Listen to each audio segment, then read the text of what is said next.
Hello and welcome to এইচসিবিকে education. তো আজকে আমরা ক্লাস 9-এর সেকেন্ড সামেটিভ অর্থাৎ ইউনিট 12 ফিজিক্যাল সায়েন্সের সলিউশন দেখতে চলেছি। সো এটা অফলাইনে আমাদের ইনস্টিটিউটে পরীক্ষা হয়েছিল, তো তোমরা জানো। সো বেশি কথা না বলে শুরু করে দিই ফার্স্ট প্রবলেম দিয়ে। দেখো, তো প্রবলেম 1-এর প্রশ্ন 1-এ কি বলছে, এগুলো এমসিকিউ সেকশনের কোয়েশ্চেন। এমসিকিউগুলো ফার্স্টে আমরা সলভ করার চেষ্টা করব। এমসিকিউতে বলছে তামার ঘনত্ব 8.9 গ্রাম পার কিউবিক সেন্টিমিটার হলে আপেক্ষিক ঘনত্ব কত হবে? তো আমাদের কাছে অপশন দেওয়া আছে কতগুলো, A B C D, 4টে option দেওয়া আছে। আচ্ছা, ফার্স্টে আমাদের জানতে হবে, আমি একদম তোমাদের ডিটেল এক্সপ্লেনেশন দিয়ে বোঝানো শুরু করছি, আপেক্ষিক ঘনত্ব কাকে বলে। আপেক্ষিক ঘনত্ব যেটাকে আরেক কথায় বলা হয় রিলেটিভ ডেন্সিটি।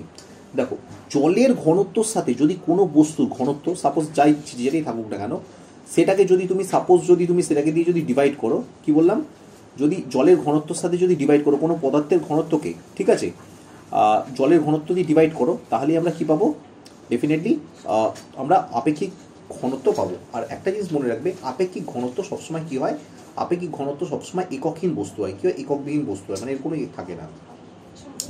আচ্ছা, তো এখানে যদি ভালো করে দেখো, এখানে আমরা কি ইউজ করছি এখানে, সো ডেফিনেটলি ভাগ করলে 8.9কে যদি 0.1 দিয়ে ভাগ করি কত হবে, 89 হবে, যেটা এককবিহীন আছে। তাহলে এককবিহীন এখানে কোনটা আছে, অপশান সি হচ্ছে রাইট অ্যান্সার, হচ্ছে কি আপেক্ষিক ঘনত্ব।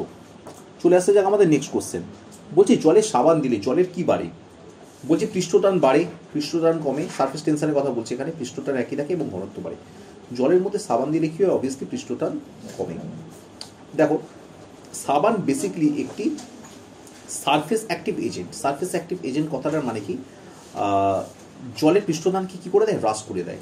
সাবানের অণুগুলো কি করে, এক প্রান্ত মানে, এবং জলে যে মানে এক প্রান্ত যেগুলো থাকে, এক প্রান্ত থেকে অপর প্রান্তের মধ্যে জল বিমুখ হয়, যার ফলে কি হয়, জলের একটি অণুর মধ্যে মধ্যাকরের এক মানে জলের যে অণুগুলো থাকে, মলিকিউলসগুলো থাকে, তার মধ্যকার আকর্ষণ বলগুলো কি করে দেয়, কমিয়ে দেয়, তাদেরকে দূরে সরিয়ে দেয়। তার ফলে জলে সাবান মেশালে কি হয়, পৃষ্ঠটান কি হয়ে যায়, ডেফিনেটলি কমে যায়। ঠিক আছে, কমে যায়। তারপরে কোশ্চেন কি বলছে, 1U ইকুয়ালস টু কত হবে? এটা হচ্ছে কি, ইউ কথাটার মানে হচ্ছে কি AMU, অর্থাৎ অ্যাটমিক মাস ইউনিট। ইউ কথাটা স্ট্যান্ডস ফর হচ্ছে অ্যাটমিক মাস ইউনিট। কত আছে, 1 অ্যাটমিক মাস ইউনিটের রাইট অ্যান্সার হচ্ছে কত, 1.66 × 10⁻⁻24 গ্রামস। এটা হচ্ছে রাইট অ্যান্সার। এগুলো মুখস্থ করে রাখবে।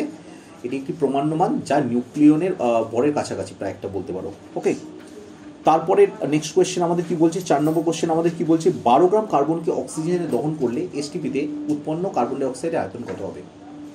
দেখো, আমরা কার্বন ডাই অক্সাইড মানে তোমাদেরকে আমি দিয়ে করে দেখিয়েছিলাম, কি দেখিয়েছিলাম, প্রথমে আগে বোঝো কার্বন ডাই অক্সাইডের মধ্যে কী কী এলিমেন্ট আছে, CO2 আছে।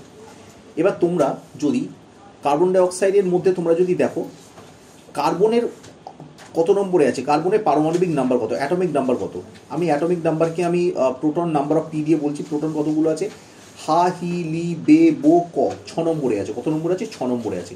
তাহলে প্রোটন যদি 6টা থাকে, তাহলে ডেফিনেটলি অ্যাটমিক মাস কত হবে, অ্যাটমিক মাস দাঁড়াবে, আমি তোমাদের হিসাবটা দেখিয়ে দিচ্ছি ডাইরেক্ট, 6 দুগুণে 12 হচ্ছে। আচ্ছা, অক্সিজেনের কত নম্বরে আছে, হা হি লি বে বো ক না ও, অর্থাৎ 8 নম্বরে আছে। তাহলে অক্সিজেনের অ্যাটমিক মাস হচ্ছে কত, 16। কত, 16। এবার বলছে দেখো, 12 গ্রাম তুমি যদি কার্বনকে অক্সিজেনে দহন করছো, মানে তুমি কার্বনকে দহন করছো কিসে, অক্সিজেনে দহন করছো, তাহলে কি তৈরি হচ্ছে, CO2 তৈরি হচ্ছে, রাইট। তাহলে আমাকে বলছে এসটিপিতে CO2 গ্যাসের আয়তন কত হবে। দেখো, এসটিপিতে কোনো গ্যাসের সেটা এটা পুরোটা কত হচ্ছে, এটা পুরোটা ডেফিনেটলি 1 মোল হচ্ছে। কত, 1 মোল হচ্ছে, 1 মোল।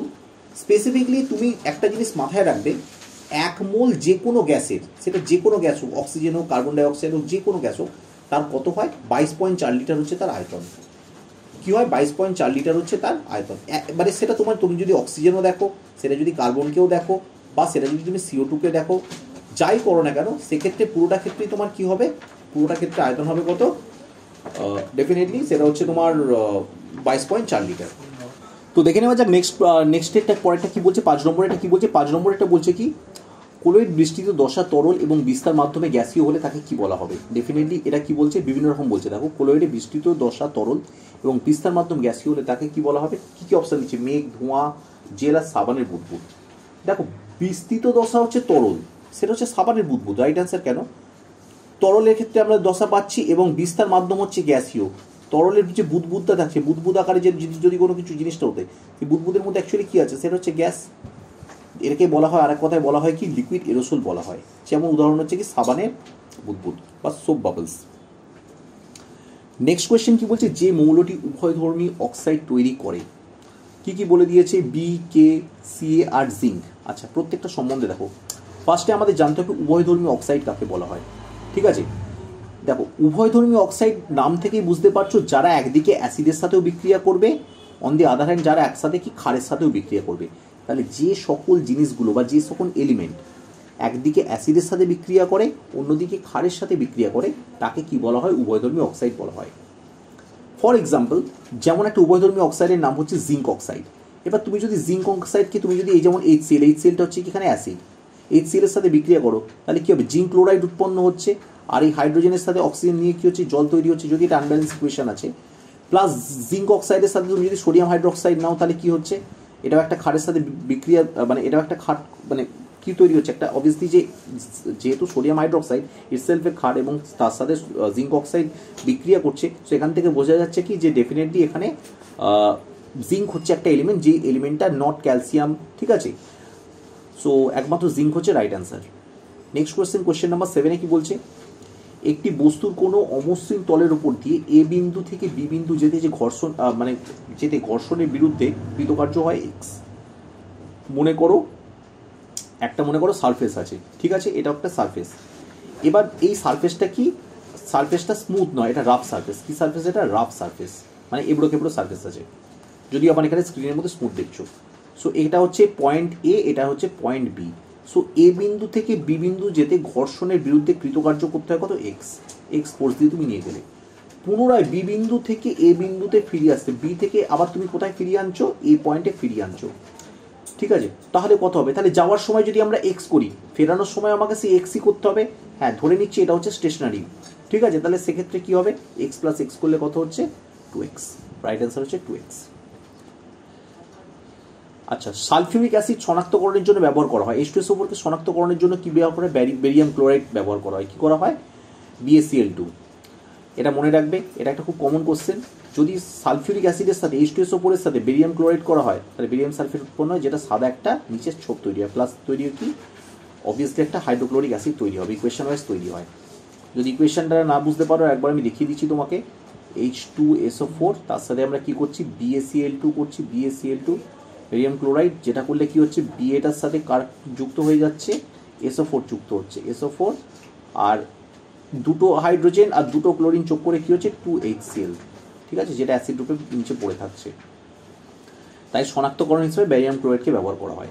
এবার গ্রুপ বিতে আমাদের কিছু কিছু কি আছে, শূন্যস্থান পূরণ আছে। পদার্থের আপেক্ষিক ঘনত্ব হিসাব করা হয় সর্বদা কার সাথে, দেখো প্রথমেই আমি তোমাদের বলেছিলাম আপেক্ষিক ঘনত্ব আমরা কাকে করি, একদম আমি যদি তোমাদের প্রথম যেটা দিয়ে শুরু করেছিলাম, আপেক্ষিক ঘনত্ব ডেফিনেশন, এই ডেফিনেশনগুলো এমসিকিউ যে ডেফিনেশনগুলো যেগুলো দেওয়া আছে, ডেফিনেশনগুলো তোমরা যদি ভালো করে মুখস্থ করে নাও, এগুলো কিন্তু তোমাদের ক্ষেত্রে একটা কি সাজেশন বা তোমাদের ক্ষেত্রে নোটস তৈরি হয়ে যাবে। সো অলওয়েজ জলের ঘনত্বর সাথে, কার সাথে, জলের ঘনত্বর সাথে, দ্য ডেন্সিটি অফ দ্য ওয়াটারের সাথে। সো এখানের ক্ষেত্রে আমাদের কি হচ্ছে, উত্তর হচ্ছে কি জলের ঘনত্বের সাপেক্ষে। এখানে কি হবে, জলের উত্তর কি হবে, জলের ঘনত্বের সাপেক্ষে। কারণ তোমরা বুঝতেই পেরেছো, ব্যারোমিটারে পারদস্তম্ভের পাঠ দ্রুত হ্রাস পেলে কি বুঝবে, নিম্নচাপ। পার্ট যদি ওপর দিকে বাড়ে তার মানে হচ্ছে হাই প্রেসার, আর পার্ট যদি নিচের দিকে নামে লো প্রেসার। লো প্রেসার মানে নিম্নচাপ, নিম্নচাপ হলেই আমরা জানি কি দ্রুত খারাপ হতে চলেছে, ঝড় জল বৃষ্টি আসতে চলেছে। চাঁদে সাইফোন কি কাজ করে, উত্তর হচ্ছে কি, চাঁদে সাইফোন কি কাজ করে, দেখো চাঁদে উত্তর হচ্ছে কি, অবভিয়াসলি চাঁদে সাইফোন কাজ করবে না। ঠিক আছে, সাইফোনের কারণ কি, সাইফোনের জন্য এয়ার প্রেসারের প্রয়োজন। সো সাইফোনে আমরা দেখেছিলাম যে পাইপের যে কনসেপ্টটা বলেছিলাম, সো এখানে কোনো বায়ু, চাঁদে কোনো বায়ুমণ্ডলই নেই, বায়ুমণ্ডল না থাকার জন্য কি চাঁদে কোনো রকম কী হবে না, সাইফোন কাজ করবে না। আচ্ছা, এবার একটা আমাদের বলে দিয়েছে, কত বলে দিয়েছে, 12.044 × 10⁻24 সংখ্যক ইলেকট্রন কত মোলের ইলেকট্রনের সমান। আচ্ছা, ভালো করে বুঝবে, এখানে কিন্তু 24 বলে দিয়েছে। আমরা জানি কি, ভালো করে বোঝো, 1 মোল, এটাকে আমি তোমাদের এখানে এখানে তোমাদের ইয়েতে বলে দেওয়া আছে, তো আমি তোমাদেরকে জিনিসটা ডিটেলসে একটু বুঝিয়ে দিচ্ছি এখানে ক্যালকুলেশনটা। 1 মোল যে কোনো 1 মোল মানে মনে করো CO2, এটা হচ্ছে 1 মোল CO2 আছে। আমি তোমাদের এক্সাম্পলের জন্য CO2 ইউজ করছি। 1 মোল CO2-র মধ্যে কত ভর থাকে, 22.4 লিটার হচ্ছে ভলিউম। 22.4 লিটারটা যেটা তোমাদেরকে আগে বোঝালাম, এটা হচ্ছে কি আয়তন থাকে। আর এরই সেম যদি আমরা বলি, এর মধ্যে যদি আমরা বলি ইলেকট্রন কতগুলো থাকে, ইলেকট্রন বা অনুপরমাণুর সংখ্যা কতগুলো থাকে, সেটা হচ্ছে 6.022 ইন্টু 10⁻23 এতগুলো থাকে। এটা কি 1 মোলের মধ্যে, আমরা যদি বলি কত, একটা মোলের মধ্যে। তারপরে তুমি ঘুরিয়ে বলতে পারো 6.022 ইন্টু 10⁻23তে 23তে থাকে কতগুলো, 1 মোলে। ঘুরিয়ে লিখতে পারো একে থাকে কত, 1/6.022 ইন্টু 10⁻23। আর আমার কতগুলো বলে দিয়েছে, 12 পয়েন্ট, এই পুরো ডিজিটটা বলে দিয়েছে। কিভাবে ক্যালকুলেশনটা করবো, সেই ক্যালকুলেশনটা দেখানোর জন্যই তোমাদের আমি স্টেপটা করে দেখাচ্ছি এখানে।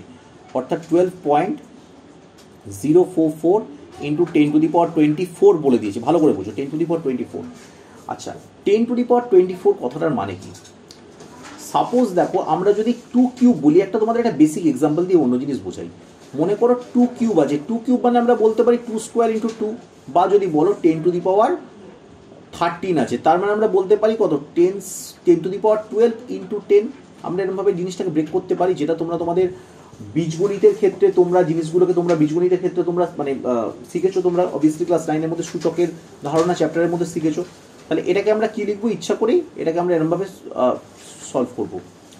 12.044 ইন্টু 10⁻24কে আমরা লিখলাম কত, 23 ইন্টু 10 ডিভাইডেড বাই কত লিখলাম, 6.022 ইন্টু 10⁻23।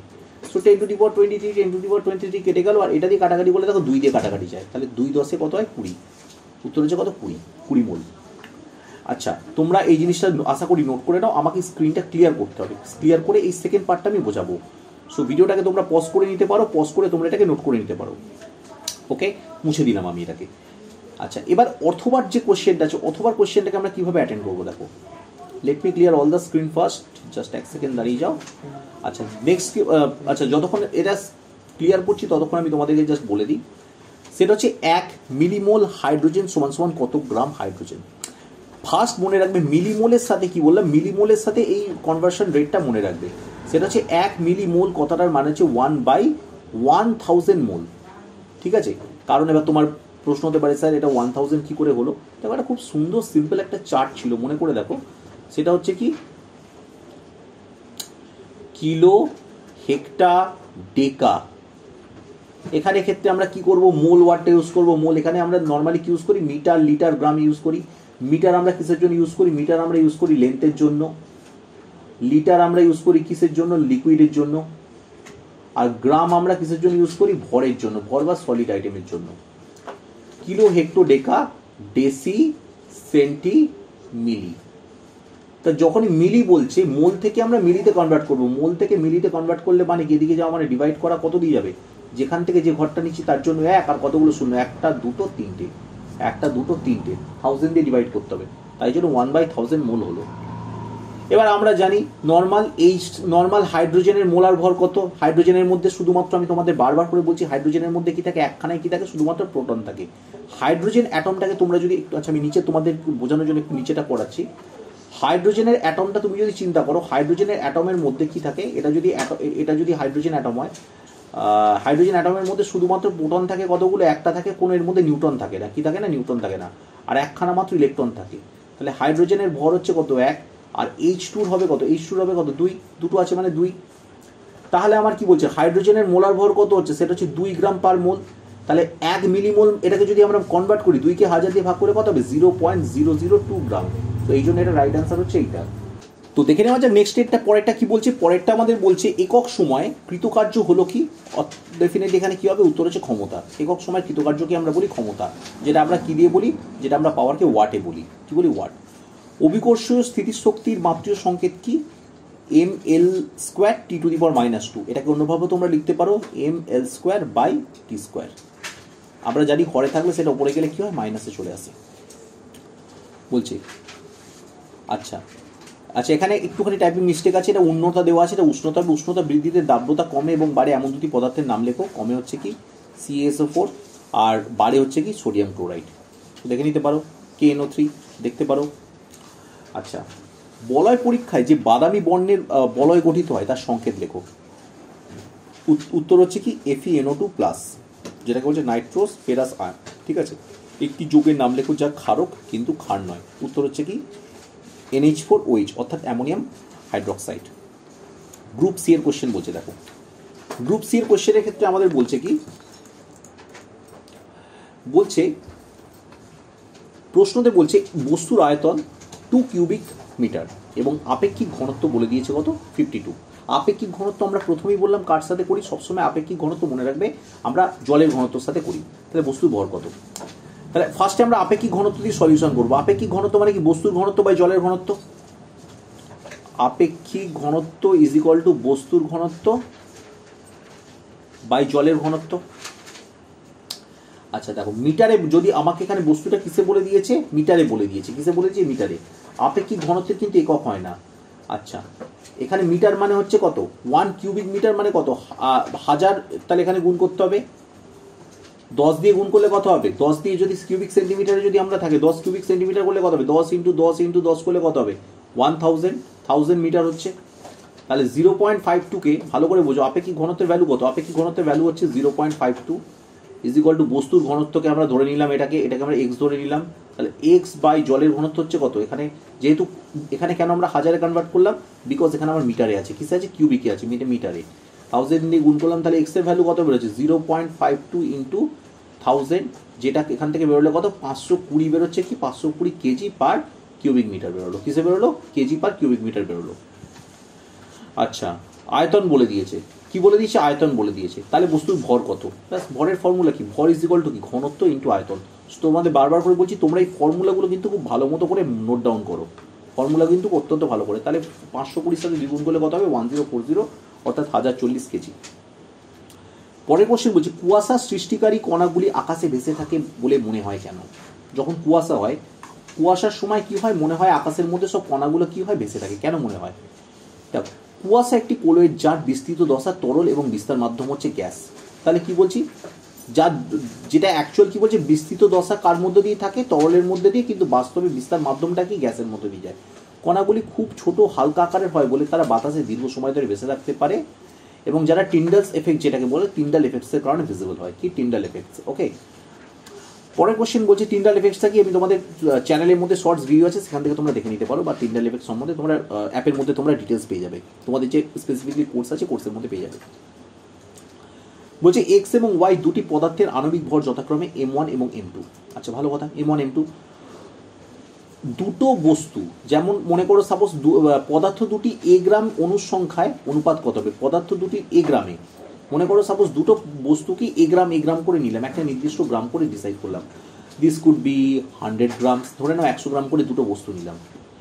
এটা মনে করো একটা, মনে করো সাপোজ লোহার একটা টুকরো, আর ওয়াইটা মনে করো একটা গোল্ডের একটা টুকরো, লোহার টুকরো আর সোনার টুকরো, ঠিক আছে। দুটোরই প্রায় আণবিক ভর বলে দিয়েছে। তাহলে আমাকে কি বলেছে, মানে 100 গ্রাম যদি লোহার টুকরো হয় আর 100 গ্রাম সোনার টুকরো হয়, এদের অনুসংখ্যার অনুপাত কত। দেখো, অনুসংখ্যার ফর্মুলা কি, অনুসংখ্যার ফর্মুলা হচ্ছে কি, গ্রাম, মানে যে গ্রামটা আমাদের স্পেসিফিকলি আমাদের যেটা কত গ্রাম আমরা নিয়ে এক্সপেরিমেন্টের মধ্যে করছি, ডিভাইডেড বাই আণবিক ভর। আণবিক ভর কত, M1। আচ্ছা, তাহলে প্রথম জনের ক্ষেত্রে হবে কত, প্রথম জনের ক্ষেত্রে প্রথম এক্স এর রেশিও কত হবে, x is to Y. X এর ক্ষেত্রে কি হবে, গ্রাম কত আছে বলো, এক্স এর ক্ষেত্রে গ্রাম আমরা যেটা 100 লিখলাম তার জায়গায় লিখে দিলাম এ ডিভাইডেড বাই কত, M1। whereas divided by Y এর ক্ষেত্রে কত হবে, এ বাই M2 ইন্টু, সো এটা স্পেসিফিকলি আমি যদি এটাকে রিভার্স করে দিই, রিভার্স করলে কি হবে, রিভার্স করলে এ বাই M1টা এ বাই M1ই রাখবে, আর ইন্টু দিয়ে হরটা উল্টে যাবে, M2 বাই এ থাকবে, তাহলে কাটাকাটি করলে হবে M2 বাই M1 মানে হচ্ছে M2 ইস টু M1। তো চলে আসা যাক নেক্সট প্রবলেমে। অ্যাভোগাড্রো ধ্রুবককে সার্বজনীন ধ্রুবক বলা যায় কি, তোমার উত্তরের সাপেক্ষে যুক্তি দাও। উত্তর হচ্ছে কি, হ্যাঁ, অ্যাভোগাড্রো ধ্রুবককে সার্বজনীন ধ্রুবক বলা যায় কারণ এটি সকল পদার্থের জন্যই একমূল পদার্থে থাকা কণার সংখ্যাকে নির্দেশ করে 6.022 ইন্টু 10⁻23। অর্থাৎ সেটা যে কোনোই মৌল হোক না কেন, সেটা যে কোনোই কণা থাক না কেন, সেটা অক্সিজেন হোক, সেটা কার্বন ডাইঅক্সাইড হোক, সেটা জল হোক, সেটা হাইড্রোক্লোরিক অ্যাসিড হোক, সেটা যাই হোক না কেন, ঘুরে ফিরে সবার ক্ষেত্রে কি করে, সেম পরিমাণে কণাকে নির্দেশ করে। এটি মৌল বা যৌগ যাই হোক না কেন, সর্বক্ষেত্রেই একই থাকে। মৌল মানে তুমি ধরো অক্সিজেন, আর যৌগ মানে মনে করো CO2, সেটা দুই বা একাধিক মৌল নিয়ে গঠিত হয়। পরের কোশ্চেন দেখে নেওয়া যাক, কি বলছে, গাঢ় সালফিউরিক অ্যাসিডকে অয়েল অফ ভিট্রিয়ল কেন বলা হয়। আচ্ছা, গাঢ় সালফিউরিক অ্যাসিড দেখতে তেল জাতীয়, অনেকটা মানে অনেকটা ঘন এবং আঠালো তরলের মতো হয়। মধ্যযুগে এটি ধাতুর উপর তীব্র প্রভাব রাখার জন্য এটিকে তীব্র তেল বা অয়েল অফ ভিট্রিয়ল বলা হতো। আচ্ছা, অথবা কোশ্চেনটা কি বলছে, বিক্রিয়াটা সম্পূর্ণ করো। Copper plus 4HNO3। আচ্ছা, কপারের সাথে তুমি যদি 4HNO3 যোগ করো, Cu প্লাস 4HNO3, তাহলে কি হবে, ফার্স্টে কপার নাইট্রেট উৎপন্ন হবে। কি হবে, CuNO3 প্যাকেট 2, তার সাথে কি হবে, 2 অণু নাইট্রোজেন ডাইঅক্সাইড তৈরি হবে, আর 2 অণু কি তৈরি হবে, জল তৈরি হবে। That's all. আচ্ছা, সেকেন্ড ইকুয়েশন কি বলছে, অ্যালুমিনিয়ামের সাথে তোমরা যদি সোডিয়াম হাইড্রোক্সাইড আর জলকে যুক্ত করো তাহলে কি হবে, এই যে দেখে নিও। নেক্সট কোশ্চেনটা কি বলছে, কোলোডিও সালফার কি, ইমালসনের একটি ব্যবহার লেখো। কোলোডিও সালফার কাকে বলে? কোলোডিও সালফার হলো সালফারের কণাগুলি একটি কোলোডিও দ্রবণ যা সাধারণত হাইড্রোজেন সালফাইড ও সালফার ডাই অক্সাইড গ্যাসের বিক্রিয়ায় সাধারণত উৎপন্ন হয়। আর ইমালসনের ব্যবহার কি? ইমালসনের ব্যবহার হচ্ছে কি, দুধ একটি প্রাকৃতিক ইমালসন, প্রসাধনীতে ওষুধ এবং রূপচর্যার ক্ষেত্রে ইমালসন আলাদা ক্ষেত্রে ব্যবহার করা হয়। নেক্সট কোশ্চেন কি বলছে, সূর্যের চারিদিকে পৃথিবীর আবর্তনকালে কোনো কি কার্য হয়, ব্যাখ্যা করো। উত্তর হচ্ছে না, কোনো কার্য হচ্ছে না, কারণ পৃথিবীর গতি সূর্যের অভিকর্ষীয় বলের উপর লম্ব 90 ডিগ্রি কোণে থাকে। অর্থাৎ মনে করো, এটা যদি মনে করো আমাদের পুরো যদি ট্র্যাকটা থাকে, এটা হচ্ছে সূর্য আছে, তাহলে পৃথিবী যখনই থাকুক না কারণ পৃথিবীর সাথে সবসময় কি একটা স্ট্রেট 90 ডিগ্রি অ্যাঙ্গেল তৈরি করে। কত ডিগ্রি থাকে, একটা 90 ডিগ্রি অ্যাঙ্গেলের সাথে পারপেন্ডিকুলার থাকে। তার জন্য কৃতকার্য W = F × S × cos θ which is 0 হয়। তারপর গ্রুপ ডিতে আমরা কি বলছে, একটি বস্তুর বায়ুতে ভর হচ্ছে কত, 41 কেজি, এবং জলে নিমজ্জিত অবস্থায় ভর হচ্ছে 25.3 গ্রাম। ঠিক আছে, সরি, এখানে কেজি নয়, গ্রাম ছিল। একটাতে ভর ছিল কত, 41 গ্রাম, আর একটাতে জলে আমরা যদি ডুবিয়ে পড়ি তাহলে বস্তুটির আয়তন এবং ঘনত্ব কত। ফার্স্টে আমাকে দেখতে হচ্ছে কতটা পরিমাণে জলে ডোবালে ভর লস হচ্ছে কত, দুটো থেকে ভর বিয়োগ করলে কত পাবো, 15.7 গ্রাম ভর লস করছে। এটি হচ্ছে কি, এটি হলো জল সরানোর ভর। অর্থাৎ যে পরিমাণে, এবার তুমি একটা মনে করো, একটা পুরো ফুল প্যাক কন্টেনার আছে, ভালো করে বুঝবে জিনিসটা, একটা পুরো টাই ভর্তি একটা পুরো কন্টেনার আছে, কন্টেনারের মধ্যে তুমি একটা বস্তুকে এখানে ঢুকিয়ে দিলে, তাহলে ঢুকিয়ে দেওয়ার সাথে সাথে কি হলো, সম পরিমাণে জল উপচে নিচে পড়ে গেল। তাহলে এই যে ভরটা চেঞ্জেস হলো, এই ভরের পরিবর্তনটা যেটা হলো, এই ভরের জলটা বেরিয়ে গেল। ঠিক আছে, এবার আমরা জানি জলের ঘনত্ব কত, 1 গ্রাম পার কিউবিক সেন্টিমিটার। তাহলে কি হচ্ছে, বস্তুর ঘনত্বের ফর্মুলা কি, ভর বাই আয়তন যদি আমরা করি, বস্তুটার ভর ইনিশিয়ালি কত ছিল, 41, আর বস্তুটার আয়তন মানে সমপরিমাণ জল, কতটা পরিমাণে জল বের করেছে, 15.7 গ্রাম জল বের করেছে। তার মানে এটাই হচ্ছে জলের আয়তন। তাই জলের আয়তন দিয়ে ডিভাইড করলে আমরা কি পাই, ডেন্সিটি পাচ্ছি কত, 2.61 গ্রাম পার কিউবিক সেন্টিমিটার। তাহলে আমরা কি পেলাম, বস্তুর ঘনত্ব পেলাম। তাহলে অ্যাপ্রক্সিমেট আমরা বলতে পারি আয়তন কত, 15.7 কিউবিক সেন্টিমিটার, আর 2.61 একটা অ্যাপ্রক্সিমেট আমরা ভ্যালু বলতে পারি। তারপরে কোশ্চেন কি বলছে, প্রশ্ন, জল, মধু এবং আলকাতরার সচলতার ক্রম এবং সান্দ্রতা অনুসারে একটা ক্রমানুকূল লিখতে বলেছে। দেখো, আচ্ছা, সচলতা যাকে বলে, ফ্লুইডিটি যত বেশি হয় পদার্থ তত তরল হয়। অর্থাৎ যে বস্তু যত বেশি তরল হবে সে তাড়াতাড়ি গড়িয়ে এক জায়গা থেকে অন্য জায়গায় যেতে পারবে। অন্যদিকে যদি সচলতা বা স্পেসিফিকলি তোমাকে যদি ফ্লুয়েবিলিটির অ্যামাউন্ট, যদি সচলতা কম হবে, জিনিসটা যদি গাঢ় হয়, দেখো জল সব থেকে পাতলা, জলের থেকে গাঢ় মধু, তার থেকে বেশি হচ্ছে আলকাতরা। তাহলে এখানে যদি আমরা সাজাই তাহলে সেটাই পাবো। তারপর বলছি ভিসকোসিটি অর্ডার কটা কি বলছি, ভিসকোসিটির অর্ডার তোমাকে যদি বলছি সান্দ্রতা যার যত বেশি সেই পদার্থ তত বেশি আঠালো চটচটে হয়। তাহলে সান্দ্রতার দিক থেকে কি, এটা মনে রাখবে, সান্দ্রতা মানে তোমরা মনে রাখবে আঠালো ব্যাপারটা মনে রাখবে। ঠিক আছে, আর ফ্লুইডিটি বা সচলতার ক্ষেত্রে মনে রাখবে কি, যতটা বেশি গড়িয়ে যেতে পারে। এইভাবে তোমরা জিনিসগুলো মনে রাখবে। আর মেকশিওর আমি তোমাদেরকে যে টপিকগুলো বলছি সেই টপিকগুলো অতি অবশ্যই তোমরা একবার এইখান থেকে খাতায় নোট ডাউন করে অতি অবশ্যই একবার তোমরা বইয়ের মধ্যে জিনিসগুলো পড়ে নেবে, তাহলে তোমাদের রিভিশন হয়ে যাবে। আলকাতরা কিন্তু সব থেকে গাঢ়, তারপর মধু, তারপর জল। তাহলে সান্দ্রতা যদি ক্রোনোলজি ওয়াইজ সাজাই তাহলে হচ্ছে আলকাতরা, তারপর মধু, তারপর জল। আচ্ছা, তারপরে আমাদের কি কোশ্চেন আছে, তারপরে আমাদের প্রশ্ন আসছে, এক বালতি জল হাতে ঝুলিয়ে অনুভূমিক পথে 3 মিটার পথে চললাম এবং পরে 5 সেকেন্ড সিঁড়ি বেয়ে 3 মিটার উপরে উঠলে কোন ক্ষেত্রে বেশি ক্ষমতা বেশি লাগছে, ভালো করে বোঝো। এক বালতি জল হাতে ঝুলিয়ে অনুভূমিক পথে 3 মিটার চললাম, মোটামুটি এতটা 3 মিটার মনে করো, 3 মিটার পথে চললাম এবং পরে 5 সেকেন্ড ধরে 3 মিটার জল উপরে উঠলে, 5 সেকেন্ড ধরে এরকম সিঁড়ি ধরে 3 মিটার উপরে তুললাম। কতক্ষণে তুললাম? 5 সেকেন্ড। এখানে বললাম 5 সেকেন্ডে। কোন ক্ষেত্রে ক্ষমতা বেশি? প্রথম ক্ষেত্রে, যখন আমরা অনুভূমিক ক্ষেত্রে হাঁটছি, মানে এটা হচ্ছে কেস 1 আর এটা হচ্ছে কেস 2।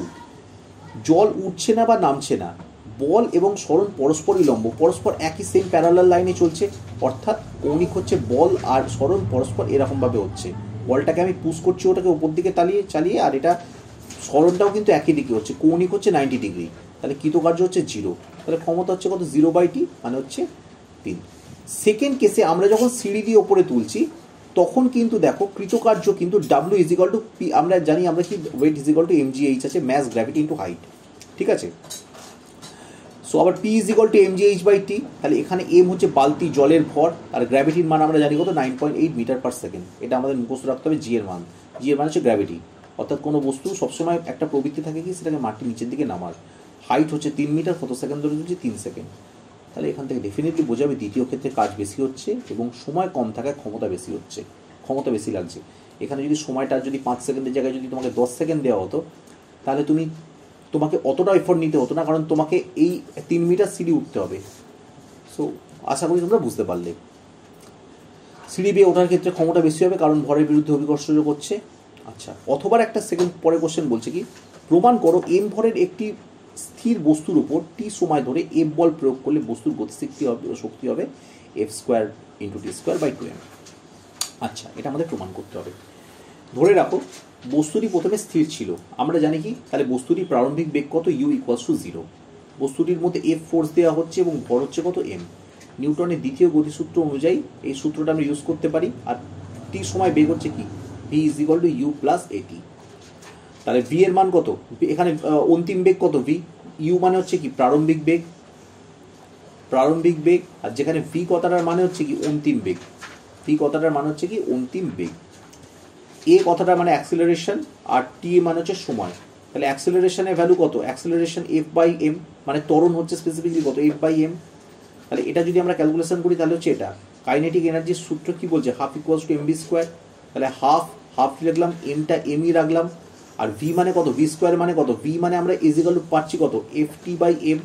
তাহলে এখানে আমরা v² যদি আমাদেরকে করতে বলে, তার মানে আমরা Ft/m² করতে পারবো, যার মানে হচ্ছে কি = 1/2 × F²/T²/m²।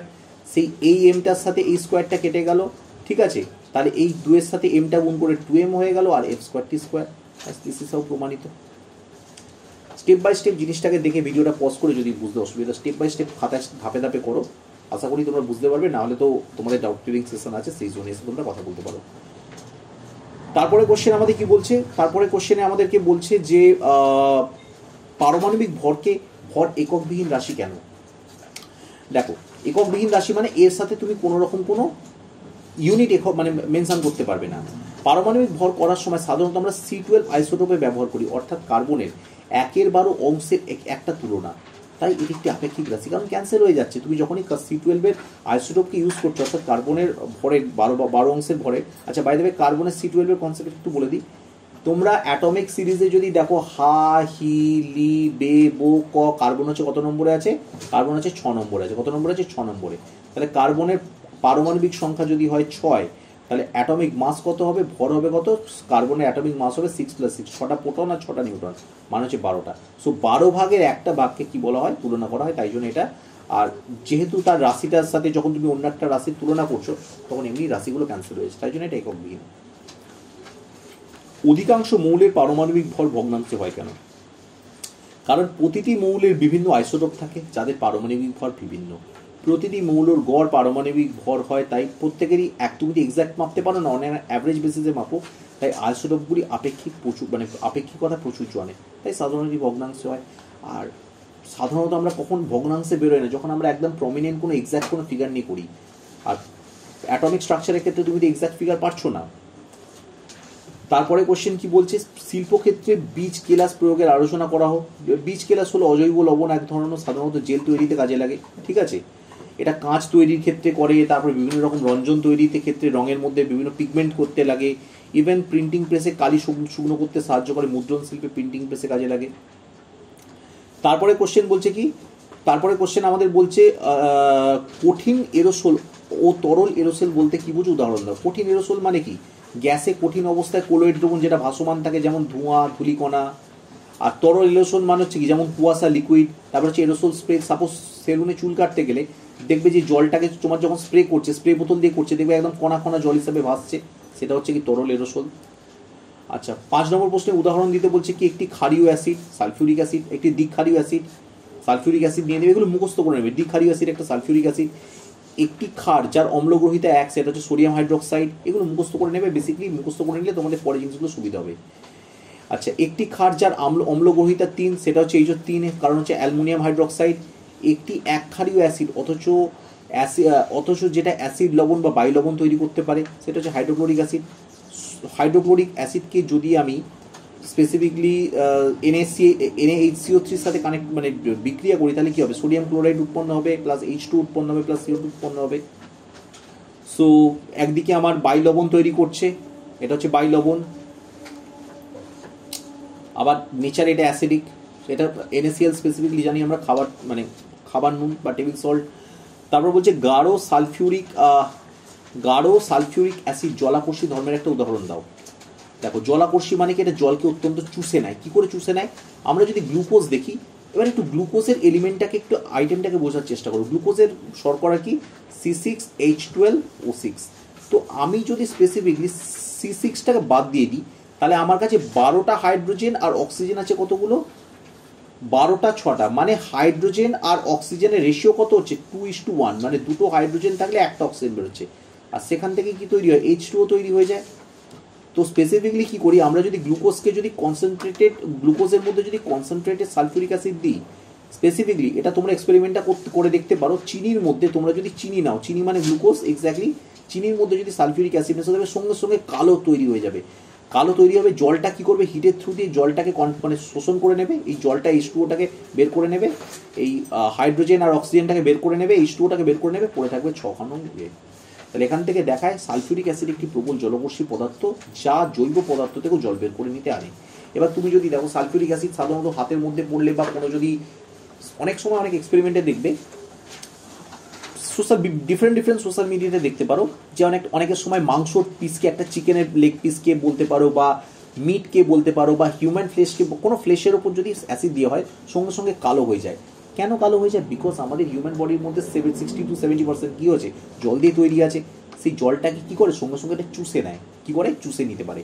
আর তার থেকেও বড় কথা হচ্ছে, গ্লুকোজ ফ্যাক্টর বা অন্যান্য জিনিসগুলো আমাদের শরীরের মধ্যে আছে। সো কালো যেটা পড়ে থাকে, this is also called 6 carbon. এখানে মানে এই কোয়েশ্চেনের থ্রুতে বোঝানো হলো। সো এই নোটের সাথে আজকে এই ভিডিওটা এখানে শেষ করছি। আশা করি তোমরা বুঝতে পারলে। যদি ডাউটস থাকে তো অবভিয়াসলি কমেন্ট বক্সে তোমরা বলতে পারো, বা তোমাদের যদি অসুবিধা থাকে তো তোমরা ডেফিনেটলি আমাদের টেলিগ্রাম চ্যানেল বলতে পারো, বা অ্যাপেক্স Q&A সেশনের থ্রু দিয়ে বলতে পারো। Thank you for watching.